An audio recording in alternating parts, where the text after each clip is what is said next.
Donc, on y va. Alors, on est dans le Pardes Rimonim et Baruch Hashem, on va commencer, et ça tombe bien, on va commencer à zéro. On va commencer une nouvelle porte et un nouveau chapitre. Alors, j'ai eu vous savez que le Pardes, il est composé de 32 portes et il y a un plan très rigoureux du Ramak, évidemment 32, c'est par rapport aux 32 sentiers de la sagesse qui sont cités dans le Sefer Yetzira. Alors, au début, c'est très très théorique, et dès qu'on va passer les portes 15-16, ça va devenir de plus en plus pratique et de plus en plus technique. Alors, ça va être très difficile, parce que là, c'est plus... Là, on rigole plus. Mais... il faut le faire, et je dois vous avouer que j'ai hésité. Je dis quand même, est-ce qu'on va faire ça ensemble ou pas? Parce que là, c'est vraiment des choses très très pointues et très très sérieuses. Alors, cette porte-là, qui s'appelle la porte 21, elle s'appelle Sha'ar Praté Hashemot, c'est-à-dire la porte, le portique ou le portail des détails des noms. Alors il y a un petit intitulé, il y a un petit chapeau, on en a parlé chaque fois qu'on commence une nouvelle porte. C'est pas sûr que ce soit du Ramak, ça a peut-être été rajouté par les éditeurs. Anirsa Bachar Azeh ou Levaer Inyan Gadol Venifla. Le but de cette porte, c'est d'expliquer un sujet qui est grand, prodigieux, et qui se trouve chez Nimsa Verov d'Ivrei Amefarshim, qui se trouve dans la majorité des paroles des commentateurs de la Torah, ou Biprat Betfilat Rabbi Nechonia Ben Akana, et en particulier, on en reparlera dans la prière qui est attribuée à Rabbi Nechonia Ben Akana, Yachas Sham Shemot Acherim, où là-bas sont expliqués d'autres noms, ou Mefurashim El Asfirot, et qui sont attribués et qui sont expliqués par rapport aux Sfirot. Comme par exemple, le nom dit de 72, le Shem Av, le Shem Membet, le nom dit de 42, le Shem Membet, Veshem Yudbet, le nom de 12, Vekayot Sebaen, et ainsi de suite. Donc on va dans cette porte étudier de façon précise et détaillée, c'est le Rama qui prend son temps, tous les noms particuliers. Donc on a vu déjà, vous vous rappelez, dans la porte 20, dans la porte 19 et 20, le nom Yud Kevavke, les voyelles qui s'adressaient au nom Yud Kevavke, les noms des sphirotes. Maintenant, on va rentrer dans les détails des noms. Et nous avons voulu les expliquer un par un.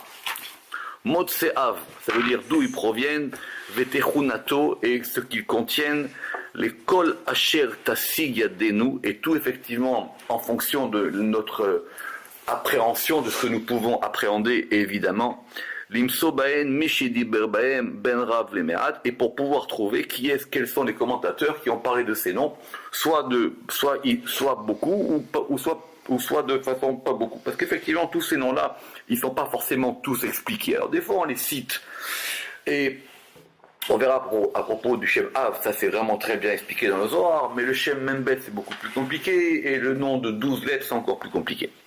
Kidvarim Elu Em Mesurim Bekabbalah, parce que ces choses-là sont des choses qui sont transmises par tradition. Velo Nitan Leosif Baem Velo Ligroa, et on ne peut pas ni rajouter ni enlever. Autrement dit, je vous ai ramené ce que j'ai trouvé. Je ne peux pas moi m'amuser à rajouter des explications sur des sujets aussi délicats. Donc si vous êtes prêts, on commence. Chapitre 1. Kodem shenichnas bebiur praté hashemot. Avant que nous commencions l'explication des détails des noms. Nagdim beprakim elu agdama yekara. On va déjà commencer par introduire cette notion quand même. Birlal, à propos de ce principe, hashemot haele, de ces noms-là. Ki beaskil hamaskil baem. Parce que celui qui va commencer à les scruter, qui va à les intellecter littéralement, ça veut dire à essayer de comprendre ça. Yimsa'am tevot bilti muvanot. Il va tomber sur des choses incompréhensibles, sur des mots incompréhensibles. Bilti mugbalot, qui n'ont aucune limite, be'otsa'at apé. C'est-à-dire quand on va les prononcer, on ne sait pas où ça commence et où ça s'arrête. Bilti musagot avanatam, bilti museget avanatam, et sur lesquels on n'a aucune appréhension ou qu'on ne peut pas comprendre. Donc on va maintenant rentrer dans des noms, donc il n'y a rien à comprendre, on va juste les expliquer, on va voir ce que le Rama qui dit. Et, Bezrat Hashem, on va essayer de suivre ce qu'il dit. Vekasher yire amaskil inyan ze. Et quand la personne qui va scruter ce sujet-là, Yarshov Bedaato, il va forcément se mettre à penser, Yot Hashemot Aele Rechokim Me'adahat Ve'advuna. Il va dire, mais ces choses-là, elles sont éloignées de toute compréhension et de toute connaissance. Autrement dit, c'est incompréhensible de ce dont on va parler. Ou Kimat Shidme Otam, à tel point qu'il pourra même peut-être penser, Yot Maase Neharut, que ce sont des choses d'enfants, que ce sont des jeux d'enfants. Au divrei abai, ou des choses futiles, chas v'shalom, qu'à Dieu ne plaise. Chouyavnu le'aziro, et donc nous avons l'obligation de mettre en garde. Les bal yi'e bechosh vera, pour ne pas qu'il y ait des gens qui pensent mal. Ve'yeda be'amitut, et qui sachent avec vérité, qui adraba, que au contraire, ce ne sont pas des futilités. Ma'alatam gedola ve'eliona. Le degré de ces noms, c'est quelque chose qui est grand et qui est très haut. Vehakukim kulam bemakom elyon. Et tous ces noms sont gravés dans des endroits supérieurs. Ou mekoram, et leur source, leur racine, olé derech ma'alot asulam, elles montent selon les barreaux de l'échelle, ma'ala, au plus haut du plus haut. Au plus haut des plus hauts, adigiya melamakom, jusqu'à parvenir à l'endroit Ashermi Meno Chuzvo, et donc ça monte par les échelles, par les barreaux de l'échelle, jusqu'à ce qu'on arrive à, alors El Amakom Ashermi Meno Chutzavu, au lieu duquel ils ont été gravés. Que ces noms extraits, enfin, Chotsev, ils ont été gravés ou ils ont été extraits, parce que ces noms évidemment ils proviennent de très haut, et quand on les étudie, on peut parvenir jusqu'au lieu de leur extraction. Veshem Ameyuchad, chez Pirachnu Beshar Shem Ben Dalet, évidemment le nom particulier qui est le nom de 4 lettres, le tétragramme, que nous avons expliqué dans la porte du nom de 4 lettres, ou Amakor, celui-là c'est évidemment le nom principal. Ça c'est clair, hein, d'accord? Ça c'est clair. Il y a un nom principal. C'est pour ça que dans la Torah, le nom principal, c'est Yud Ke Vav Ke. Et ce nom principal, ou Amakor Amore, c'est la racine ou la source qui indique Al-Atzmut Asfirot, qui indique de la substance des Séphirot, Veruchani Utam, et de leur spiritualité. C'est pour ça qu'on a passé autant de temps à expliquer ce nom et comment on pouvait le composer par rapport aux Séphirot. Venishmat aotiyot aele, et l'âme de ces lettres, em atzmut asfirot, ce sont l'essence ou la substance des séphirot, bepenimiutam, dans leur intériorité. Rappelez-vous qu'on avait vu plusieurs fois comment est-ce qu'à partir du nom Yudke Vavke, on pouvait avoir les 10 séphirot et à l'intérieur de ces 4 lettres. Veshemot amunachim alehem, et les noms qui sont posés par rapport aux séphirot, Amevuarim Beshar Akodem, que nous avons vu dans le chapitre, dans la porte précédente, que là-bas c'était quoi? C'était les noms des séphirot, d'accord? Chez M, les vouches Alehem, ça ce sont un vêtement par-dessus. Rama qui pense que le Shem de base c'est Yud Kevavke, c'est le nom de l'intériorité. Et maintenant sur ce nom d'intériorité, évidemment, il y a des noms qui sont comme des vêtements, c'est-à-dire des choses qui sont par-dessus. Et par exemple, quand on va dire que le nom de Chesed c'est elle, et qu'on avait vu, nous, que le nom de Chesed par rapport à Yud Kevavke, c'était Yud Kevavke ponctué avec Ségol, alors il pense que le Shem El, c'est un habit du Shem Yud Kevavke ponctué avec Ségol. Comme nous l'avons expliqué, Kemevu Arsham, Beperek Alev, au chapitre 1. Ou les Fichar, En Kedoshim, She'enam Nimchakim. Et c'est pour ça que ces noms-là, qu'on a évoqués avant, ça s'appelle des noms saints qu'on n'a pas le droit d'effacer. D'accord? Rappelez-vous, ça, on l'avait expliqué longuement. Omnam. Shemot Tael. Maintenant, en ce qui concerne les noms que nous allons étudier maintenant. Vekayotse et le reste. Asher Yesh. Sheyiyu Geluyim El Akedoshim Mesharte Elion.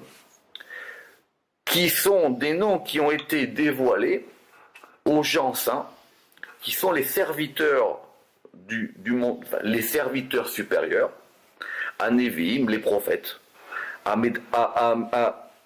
Amedaberim Beruach HaKodesh, qui parlent par l'Esprit Saint, ou Mehem Kiblu, et certains de ces noms, ils ont été reçus par les Tanaïm. Ce sera l'histoire du nom de Rabbi Nechonia Ben Akana dans le Hana Bekoar, qu'on verra longuement, par les Amoraïm. Donc ce sont, soit c'est des noms qui proviennent de très loin, soit ce sont les prophètes qui nous ont enseigné, ou soit ce sont des grands maîtres de la Mishnah ou du Talmud, les Tanaïm ou les Amoraïm, qui eux les ont reçus par l'Esprit Saint. Vekabalatam ish mipi ish, et ils les ont reçus d'hommes, enfin de personne en personne, ad les Moshe Rabbeinu Avashalom, jusqu'à Moïse. Et Moïse les a reçus du mont Sinaï, mipi agvora, de la bouche de Dieu, mais simplement à propos du Sinaï, on a une expression qui s'appelle mipi agvora. Et les prophètes, vers Nevi'im, alayhim shalom, ayou masigim derer otam aotiot, et les prophètes, par les lettres de ces noms, ils étaient capables d'appréhender behit bodedud gadol, effectivement, parce qu'il fallait être seul, il fallait méditer, il fallait s'isoler. Ou srout aneshama teora, et par le mérite d'une âme pure, oto aruchaniut, cette spiritualité, amitlabesh baotiot, qui va se s'habiller dans ces lettres. Donc c'était des noms qui leur servaient à percevoir des choses. Veseder yichud amadrigot, et l'ordre de l'unification des degrés, achat alahat, un après l'autre, Magbilot alulaot. C'est quoi Magbilot alulaot? C'est une expression qui vient de la construction du Mishkan. Les lulaot, c'était la manière, il y avait le Mishkan, il y avait des traverses, il y avait et il y avait des anneaux, et les lulaot, c'était des anneaux dans lesquels passaient les barques. D'accord? Donc ça veut dire que pour eux, c'était tout ça, c'était très bien organisé. Meshulavot isha be'achota, et qu'une chose soit liée avec ce qui lui correspond. Ve'ish be'achio yiduvaku, et chacun avec l'autre, ils étaient attachés. Ve'ubam makiram, et donc par ces noms-là, mekiram kesher olamot, ils connaissaient la tâche des mondes. Ou mosifim yedi'a al yediatam, et cela ajoutait une connaissance à leur connaissance. Ve'ayu yod'aim kocham bishimusham, et ils savaient leur nom et la manière de les utiliser. Lo lishtamesh ba'em chaz v'shalom, et c'est pas qu'on les utilisait pour un but particulier qu'à Dieu ne plaise. Et là la da'at yicholet konam, c'est simplement pour pouvoir connaître la potentialité ou la possibilité de leur maître, c'est-à-dire de Dieu. Évidemment, parce que c'est marqué que plusieurs fois que ces noms-là, on n'a pas le droit de les utiliser. Ou merov atzarot, malheureusement, à cause des nombreux malheurs qu'on a eus, nistamu ener chachamim, les yeux des sages se sont fermés. Venit ma'etu alevavot, et les cœurs se sont retrécis. Vedorshe à Torah Nichlash Kocham. Et ceux qui expliquent la Torah, ils ont été affaiblis, c'est-à-dire ils sont fatigués. Mais à Sig Pshate Advarim, pour pouvoir appréhender la littéralité des choses. Kol Sheken a plus forte raison pour connaître la Kabbale. Ça veut dire déjà, aujourd'hui, on a des maîtres qui déjà, pour nous expliquer la Torah de façon simple, ils n'y arrivent pas. Alors en plus, à plus forte raison pour qu'ils puissent connaître la Kabbale. Kol Sheken beyediat. Alors attention, ça c'est important parce qu'il va expliquer. Donc vous voyez ici, donc il dit déjà, il y a le pshat. Après il a dit Kol Sheken beyediat a Kabbalah a iyunit a seferiit. Pour la connaissance de la Kabbale, on va dire, en gros c'est la Kabbale intellectuelle, c'est la Kabbale à laquelle on réfléchit, la Kabbale des Séphirot. Ça c'est le premier degré de la Kabbale, tout à fait. Vekol sheken be Kabbalah ma'asit, et à plus forte raison dans la Kabbale pratique. Ici il ne s'agit pas de la Kabbale pratique par laquelle on va invoquer les anges, mais la Kabbale pratique par laquelle on va utiliser ces noms. Notez que j'ai déjà consacré des cours à ça, etc., que cette distinction entre la Kabbalah à Iounit à Sphirit, entre la Kabbale spéculative, séphirotique, et la Kabbale dite pratique, c'est quelque chose, c'est un sujet très intéressant en soi, parce que ça n'a pas toujours été le cas qu'on fasse cette distinction. Il y a un texte d'Abou Lafia là-dessus. Ad, Shelo Nishar Baem, Otsar Koach, jusqu'à ce qu'il ne leur reste plus aucune force, Neged Atzarot, contre les malheurs. Autrement dit, si ils avaient eu ces choses-là, ils auraient pu peut-être vaincre beaucoup de choses, mais ils n'avaient pas cette force-là. Donc la Torah s'est perdue, et la Torah du Pshat, comme la Torah de la Kabbale spéculative, comme on a dit, comme l'utilisation de ces noms. Et la seule chose qui nous reste, qui im Rabbi Shimon Bar Yochai alav shalom vechavera, si ce n'est l'enseignement de Rabbi Shimon Bar Yochai et de ses compagnons, She'amdu, qui eux se sont tenus droit, Vegilu Kifshono Shel Olam, et qui ont dévoilé l'élément du monde, dévoilé le secret du monde. Vegam devarav einanu masigim. Et en plus, les paroles de Rabbi Shimon Bar Yochai, nous ne comprenons pas tout. C'est une expression qui est dans la Bible à propos de l'esclavage d'Égypte à cause du souffle court et du dur labeur. Parce que nous savons de façon claire que notre pauvre intellect Magia, l'exat minaksat, ne parvient qu'à appréhender le plus petit, mais amke, mais amarav, des profondeurs des enseignements de Rabbi Shimon Bar Yochai, bachorma azot, dans cette sagesse. Donc déjà, vous voyez où on est, c'est-à-dire déjà, la seule chose qui nous reste, c'est Rabbi Shimon Bar Yochai, le Zohar, et encore dans le Zohar, on comprend juste le minimum du petit. Ce qui veut dire quoi? C'est intéressant, il faut prendre le temps. Parce qu'ici, maintenant, on va avoir accès à des textes qui sont des textes d'avant la Kabbale. Enfin, des textes qui sont des vieux textes. Alors il dit, c'est vrai que ces gens-là, les kabbalistes anciens, qu'on va appeler les Rishonim, ils avaient aussi des choses très très hautes. Nous aujourd'hui, ces textes-là, on les étudie plus tellement. Et bon, on expliquera pourquoi, etc. Le Arizal dit qu'il ne faut plus l'étudier pour des raisons. Mais ceci dit, personne ne disconviendra que ce sont des textes de très très très haut niveau. Il dit déjà, nous, rien qu'avec le Zohar, on a du mal. Et toutes les paroles de Rabbi Shimon Bar Yochai ce sont effectivement dans le plus haut degré des choses cachées. Achen. Al yedei hakaat patish hasechel bekushiyot veklibot she'al halachot.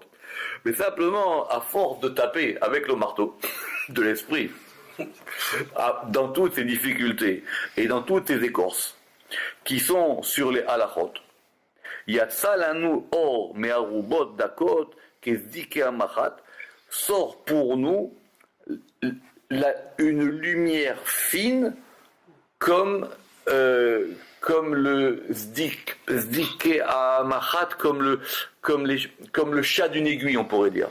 D'accord? C'est-à-dire on arrive à entrevoir un petit peu de lumière de ces choses-là. Très bien. Od aïta siba. Maintenant, il y avait aussi une autre raison. La Kabbalah Ma'asit, sur cette Kabbalah Ma'asit. Donc vous voyez que ici, les mots sont importants. Pour lui, la Kabbalah Ma'asit, c'est pas dans le sens moderne. Hein. La Kabbalah Ma'asit, c'est le fait d'être capable d'utiliser ces noms et de les méditer. Asher Haya Gelouya, qui était dévoilé, alors attention, on va faire un peu d'histoire de la Kabbalah, qui était dévoilé du temps du Ramban, Rabbi Moshe Nachmanid alav shalom, Ve'arav Rabbi Elazar Migarmiza Rabo, et Rabbi Elazar Migarmiza qui était son maître. Qui c'est Rabbi Elazar Migarmiza? Rabbi Elazar Migarmiza, on le connaît par un autre nom qui s'appelle le Rokeach. Qui est cet homme? C'est un personnage extraordinaire. C'est quelqu'un qui est né à Metz, figurez-vous, en France, et qui est parti après, qui a fini ses jours à Worms. C'est pour ça qu'on l'appelle Worms, Garmiza, parce que Garmiza, c'est l'une des manières de parler de Worms. Pour ceux qui veulent savoir, les dates approximatives, il est né en 1160 et il est mort en 1240. Vous savez qu'est-ce qui lui arrivait à cet homme? Il était en train d'écrire un commentaire sur la Torah. Les croisés, ils sont rentrés chez lui, ils ont tué devant lui sa femme et ses filles. devant lui. Avant ça, quand il descendait la première fois. Il a déménagé, etc. Ils sont rentrés, il raconte l'histoire, etc. C'est quelqu'un qui écrit beaucoup de livres, et dans le Pshat, et dans le Talmud, et dans la Kabbale. Et il est considéré comme étant le maître du Ramban. Je suis pas assez spécialiste de ça, qu'est-ce qu'il a rencontré, pas rencontré, comment s'est passée l'affiliation, mais en tout cas, il est considéré comme étant l'un des grands kabbalistes antiques. Il s'appelle Rabbi, et donc c'est pour ça qu'on l'appelle en général Rabbi Elazar de Worms. D'accord? Rabbi Elazar de Worms. Mais il est connu à propos de son grand livre qui s'appelle le Rokeach, qui est un livre de Halacha, et Rokeach, c'est la même valeur numérique que son nom. Et évidemment, le Rav Rabbi Yosef Gikatilia et Rabbi Yosef Gikatilia, on va y revenir pourquoi est-ce qu'il parle de Rabbi Yosef Gikatilia. Ve'amudei olam, et des piliers du monde, de cette stature, c'est-à-dire tous les grands, donc on reparle maintenant de tous les grands kabbalistes du 10e, 11e, 12e siècle. Vekamotam. Vechen bimé à Géonim. Et de même, à l'époque des Géonim, les Géonim, vous savez donc, c'est bien avant. Shayu mishtamshim beshimusha rabba beshimusha zuta. Et eux, ils utilisaient ça. Alors avec la grande utilisation et la petite utilisation. C'est une expression araméen, c'est-à-dire ce qu'on appelle le grand shimusha rabba et le shimusha zuta. C'est kol garmu avonotenu. Et tout ça a été causé par nos fautes, parce que qui embatsmam loratsu legalotam. Eux-mêmes, ils n'ont pas voulu dévoiler tout ce qu'ils savaient. Les fichiers parce qu'ils ont vu, c'est une expression biblique, ils ont vu que les hommes de bien disparaissaient. Ils ont vu que les hommes de bien disparaissaient, qu'il y en avait de moins en moins. Les hommes d'action. Et ils ont dit peut-être que ces noms-là, ils vont tomber entre les mains de gens qui ne sont pas aptes à pouvoir s'en servir. Et ça, malheureusement, on l'a vu. Et comme il y a eu après eux de nombreux exemples, par exemple, Yosef d'Ilarena, comme par exemple Yosef de l'Arena. C'est quoi Yosef d'Ilarena? Yosef d'Ilarena, il y a un livre qui vient de sortir de Jean Baumgarten, qui va nous l'apporter la prochaine fois. C'est une histoire, alors c'est un peu un mythe, mais c'est une histoire, mais c'est le Ramak le ramène, c'est connu. C'est quelqu'un qui a voulu faire de la Kabbalah Maasite. Pourquoi faire? Pour faire venir le Messie. L'histoire elle est connue, c'est un super livre, il faut le lire, mais vous voyez qu'il appelle même pas Rabbi. D'accord? Il appelle. C'était pour enchaîner le Satan. Alors, on va raconter l'histoire. Donc il appelle même pas Rabbi. Donc il dit ça, c'est des gens qui ont fait beaucoup de mal, parce qu'ils sont servis de la Kabbalah pour faire de mal. Alors c'est quoi l'histoire? Elle est très connue. C'est qu'il a dit je vais enchaîner les forces du mal. Alors il a fait des incantations, il a dit qu'il s'est isolé pendant je ne sais pas combien de temps, etc. Il a jeûné, jusqu'à ce qu'il arrive à enchaîner le mal lui-même, et il a enchaîné Satan. Et il a enchaîné Satan, et il s'est transformé en chien. Alors, il y a plusieurs versions, il en chien, et il a enchaîné, et il a dit je vais t'amener dans un endroit où là-bas, effectivement, ça sera terminé pour toi. Et qu'est-ce qui s'est passé? L'histoire raconte que, évidemment, sa mère même, il a dit, c'est pas toi qui vas m'avoir. Donc il lui a dit, écoute, donne-moi à manger. Il dit, non, t'auras rien à manger, sans que c'est un mythe, t'auras rien à manger. Il dit, écoute, alors tu sais quoi? Fais-moi sentir au moins quelque chose pour que je reprenne un peu mes esprits. Oui, trop tard, parce que même l'odeur, ça donne des forces. Il a repris ses esprits et il a tué la fève d'Ilarena. D'accord? Vekayot Sebo, et de même, Rabim, Amachrivim bet Elohenu. Nombreux sont les gens qui détruisent la maison de notre Dieu. Ou Marchivim et Perutzatenu, et qui détruisent nos brèches.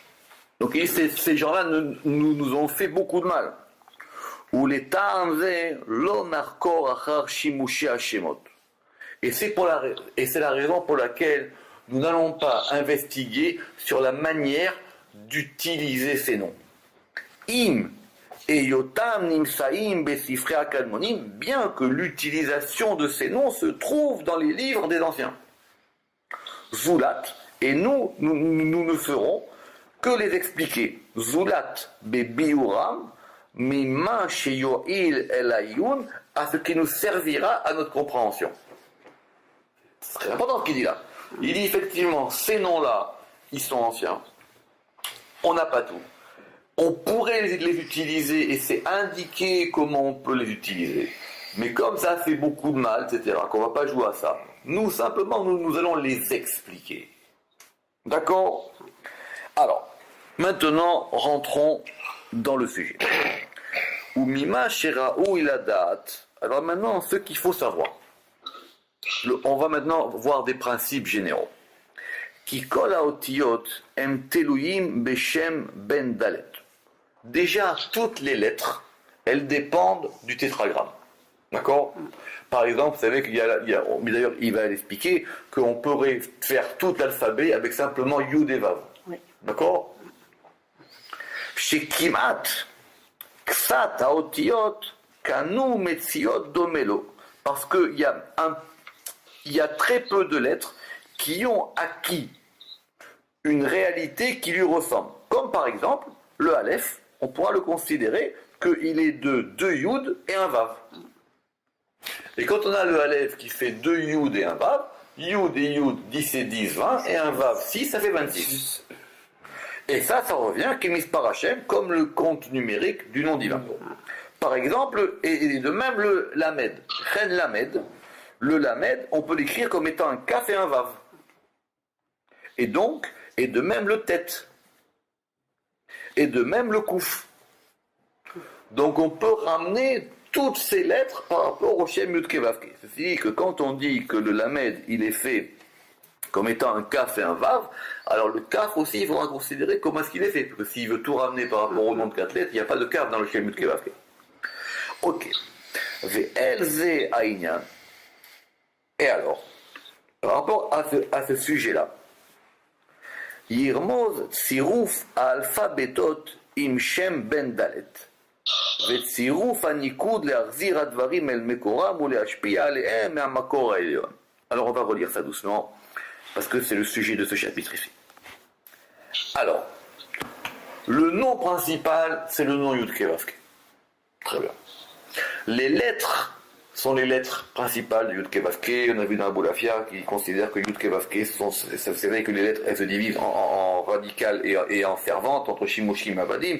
Et il dit que justement les lettres de Shem Yud Ke Vav Ke qui représentent la forme, elles sont toutes des lettres qui sont des servantes dans la grammaire. En tout cas, il dit maintenant, si ce nom-là c'est le nom principal, Ve'el ze aïnyan, on relit doucement. Yirmoz Siruf à alpha betot. On va pouvoir maintenant permuter les alphabets Im Shem Ben Dalet avec le nom de 4 lettres. J'explique, on va le revoir dans le détail. Ça veut dire chaque lettre, on va la permuter avec une des 4 lettres du nom. Donc on fera Aleph Yud, Aleph He, Aleph Vav, Aleph E. Ça c'est ce qu'on va appeler en panim.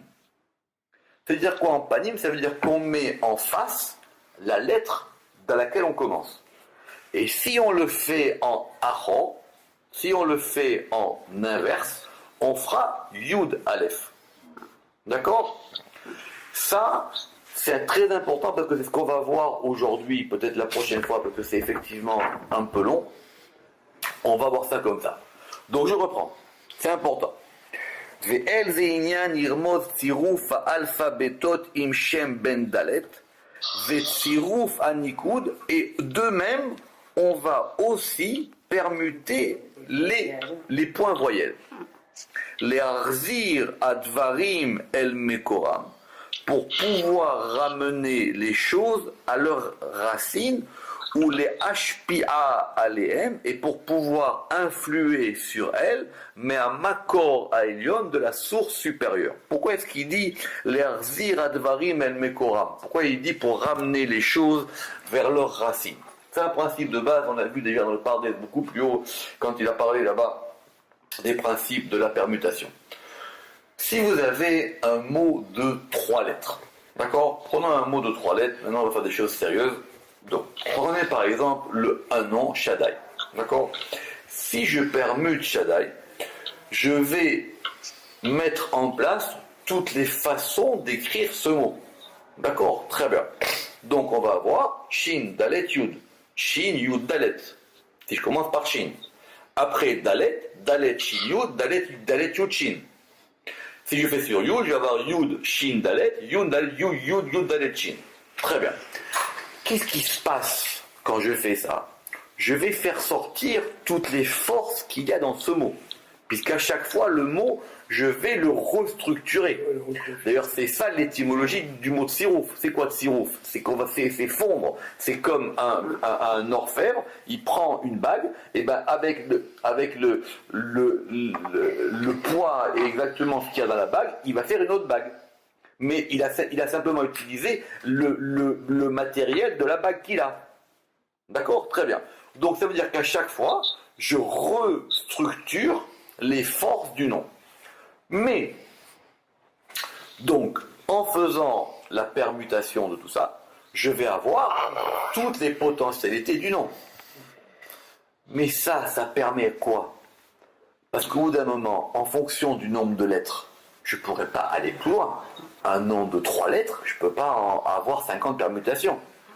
Mais quand j'arrive à la dernière permutation et que je la lis avec la première, ça s'appelle que maintenant, c'est ça qu'il dit ici, les arzir advarim el mekoram, j'ai ramené les choses vers leurs racines.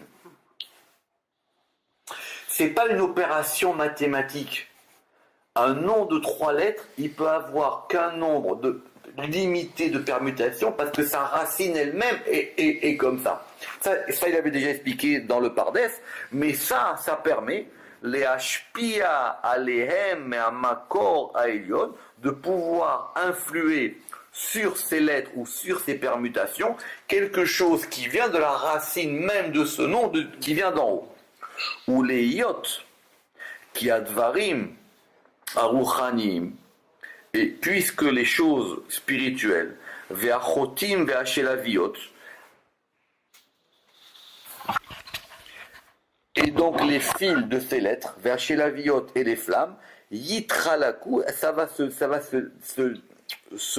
séparer, se diviser en fonction de la racine.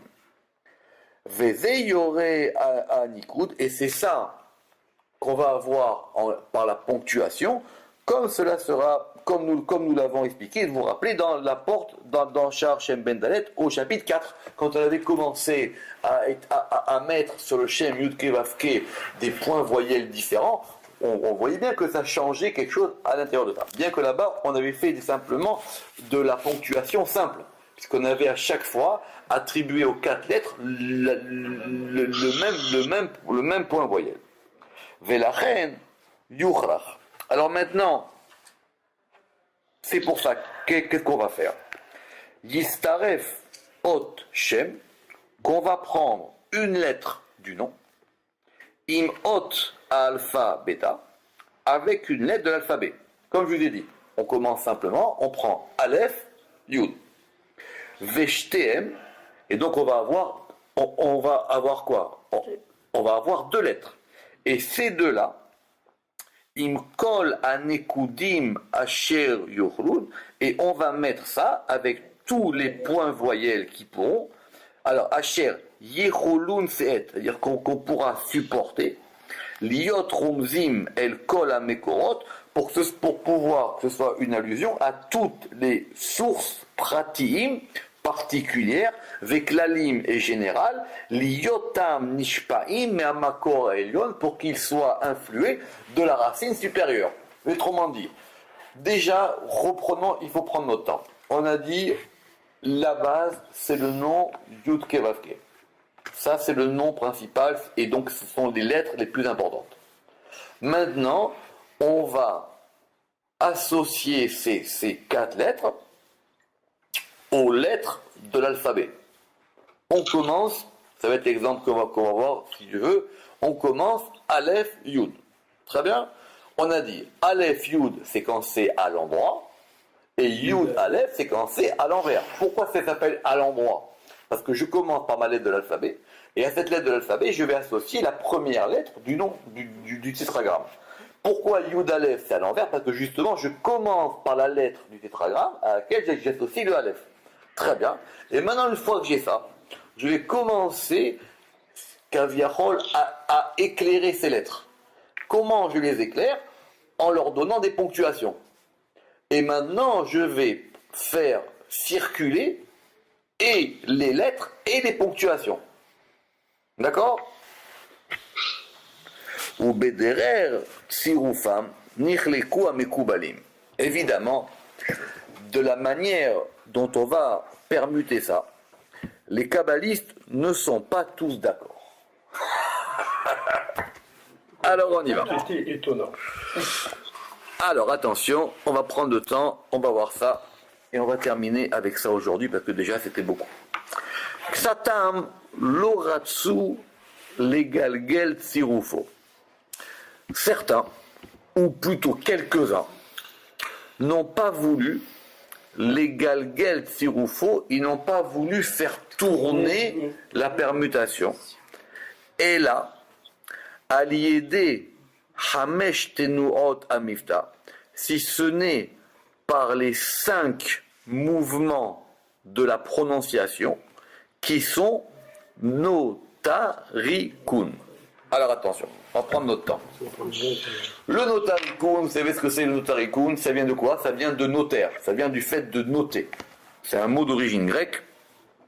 Et ça désigne, de façon générale, ça désigne quoi? Ça désigne le fait d'écrire par signe. C'est pour ça que le notarikon, c'est par exemple le nom général, par exemple, de ce qu'on va appeler les rachetevot. Quand on va désigner, par exemple, quand on va désigner, par exemple, des initiales. D'accord? Très bien. Mais ici, c'est pas ça. Ketsatam, loratsu legalgel sirufo, et la aliédé.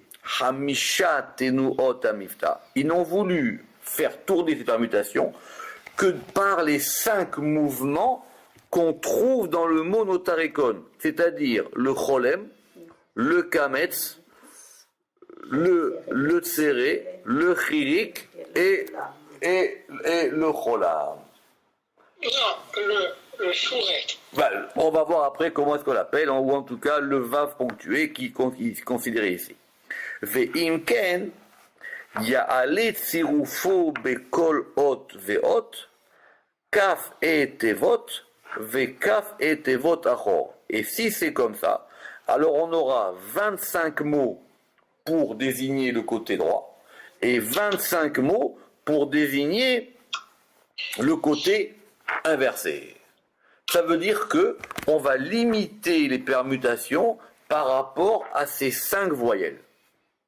D'accord? Ou Baal Asbara Azot, ou Mechaber Sefer Anikud. Et qui est le maître de cette doctrine-là? C'est l'auteur du Sefer Anikud, c'est-à-dire c'est l'auteur du livre du Sefer Anikud, Keshe Iskir Seder Askarat Shem Ben Dalet, lorsqu'il a mentionné la mention du nom du tétragramme. Verainu leatik leshono ena. Et donc nous allons reproduire maintenant le passage qui consacre à ça. Ve'af imu aroch, et bien que ce soit un passage assez long, qui umo il yediat askarato, comme c'est quelque chose qui va nous aider à comprendre la manière d'appeler ce nom-là, beyediat gedulat yorsenu, évidemment, si on mentionne, c'est justement pour pouvoir connaître la grandeur de notre maître. Alors ok, donc on a l'impression que tout va bien, et donc maintenant on a dit, donc l'une des manières de faire ça, je reprends, l'une des manières de faire ça, on prend la lettre Aleph, on prend la lettre Yud pour commencer, et ainsi de suite on fera avec toutes les lettres et avec tous les éléments, et on va commencer à faire rouler ces permutations avec les 5 voyelles de notarikon. D'accord? Et il dit, je vous donne un exemple. Et l'exemple, c'est dans Sefer Anikud. Qui est l'auteur du Sefer Anikud? C'est connu, il s'appelle Rabbi Yosef Gikatilia. D'accord? Très bien. Et donc, on a maintenant une citation. Sauf que, c'est pas le Sefer Anikud. C'est quoi? C'est le Or HaSechel. Oui. Alors, c'est une grande question, parce que ce passage du Pardes, il est connu. Est-ce qu'il s'est trompé? ou est-ce qu'il n'a pas voulu citer Abou Lafia? Mais le passage qu'on va voir maintenant, c'est un passage dans le 9e chapitre du Or HaSechel de Abou Lafia. Alors, sur ça, c'est connu parce que le Ramak en général, il se trompe pas dans ses citations. Donc, soit il avait une version du Sefer Hanikoud que nous on n'a pas, et c'est même possible. Alors, vous savez tous que Rabbi Yosef Dikatilia était l'élève d'Abou Lafia. D'accord? Ou en tout cas, il s'est inspiré de ses enseignements. D'accord? Très bien. Alors, tout est possible, il ne faut pas non plus aller trop vite. Soit dans le Sefer Hanikoud, comme c'était le cas à l'époque, quand on imprimait un livre, on mettait on rajoutait de la matière. Alors, c'est vous dire que dans le Sefer Hanikoud, il y a eu des éditions. C'était même pas des éditions, c'était des manuscrits. Il y a eu des manuscrits dans lesquels étaient insérés des passages du Or HaSechel. Option 1. Option 2, effectivement, c'est le Sefer Hanikoud, mais nous on n'a pas cette version-là. Option 3, il sait très bien, le Ramak, que c'est Abou Lafia. Mais comme il y a sur Abou Lafia des choses pas très claires, il préfère attribuer ça à son élève qui s'appelle Rabbi Yosef Dikatilia, comme ça il dit j'aurai pas d'ennui. D'accord? Alors, on va voir ça. Comme vous êtes gentil, je vous ai apporté la version manuscrite du Or HaSechel avec ça. Gardez-le précisément, c'est le manuscrit du Vatican. C'est le manuscrit du Vatican. Et donc, on verra ça, si Dieu veut, la prochaine fois, parce que si on commence maintenant, on ne peut pas s'arrêter au milieu. Et on verra ça pratiquement la prochaine fois, qu'on ne fasse pas de bêtises dans les noms et que Hachem nous aide à bien les utiliser. Baruch Adonai Leolam. Amen ve Amen.